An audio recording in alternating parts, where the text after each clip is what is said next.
자, 지난 영상에서 우리가 2학기 과학시험을 잘 보기 위한 전반적인 내용들을 다뤘다면 이번에는 물리에 집중해서 얘기해 보도록 하겠습니다.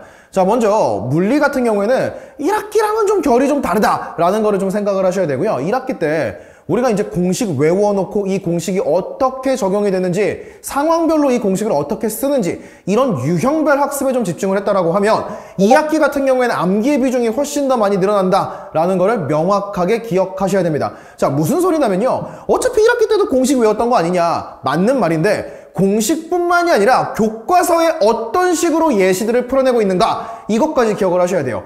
보통 학생들이 공부를 하다가 이 예시를 많이 놓치는 경우가 있거든요. 그냥 내가 아는 내용이야, 그리고 기출문제 위주로 풀다 보니까 늘 나오는 문제들만 나오는데, 여러분은 분명히 2학년이고요. 내신은 교과서가 있단 말이야. 그러니까 교과서에 나오는 예시들 방심하지 말고 틀리시면 안 됩니다. 턱 틀리고 나서 이거 와가지고 이거 아는 거였는데 틀리면 안 됐는데 이래봤자 이미 틀린 건 돌아올 수 없는 상황이라는 거예요. 그러니까 애초부터 확실하게 정리하셔야 됩니다.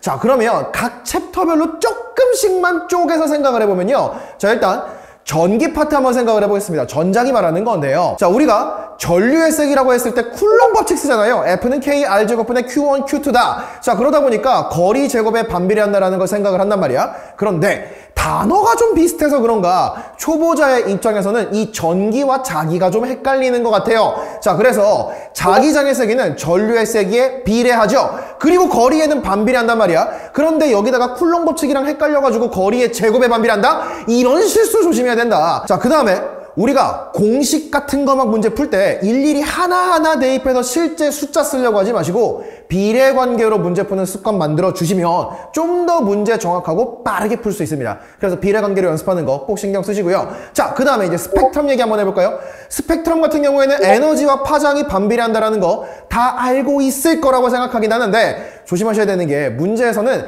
에너지를 구하는 자료를 주고 보기에서는 파장을 물어봅니다. 자, 그래서 문제 그냥 대충 읽고 빨리 넘어갔다가 요런 건 낚시당하지 않게 꼭 조심하셔야 되는 거고요. 자, 그리고 파동 같은 경우에는 마찬가지로 파동은 경험이 좀 많이 중요하거든요. 아무래도 파동이란 단어 자체가 좀 낯선 친구들이 많아요. 자, 입사각과 굴절각 명확하게 법선 딱 만들어가지고 정확하게 딱 캐치하셔야 되고요. 그리고 전반사가 일어나는 조건 같은 거, 문제별로 상황이 어떻게 구성되어 있는가, 이런 것들 기준으로 해서 문제를 좀 차분하게 풀어나가는 연습을 해주시는 것이 매우 중요합니다. 자, 그래서 전반적으로 1학기에 비해서 물리가 훨씬 더 할 만한 과목인 것은 맞습니다. 하지만 계속 반복해서 말했다시피 조건 확인 꼭 하셔야 되고요. 문제를 내가 어떻게 조금 더 편하게 풀 수 있을까, 이런 거에 맞춰서 유형별 분석해 주시고 양측이 들어가 주시면, 근데 양측이 들어가기 전에 개념 분명히 정리하셔야 됩니다. 개념 완벽하게 정리하고 양측이 들어가시면 생각보다 우리는 물리를 잘 할 수 있다는 거 분명히 기억하시고 열심히 공부하시면 되겠습니다.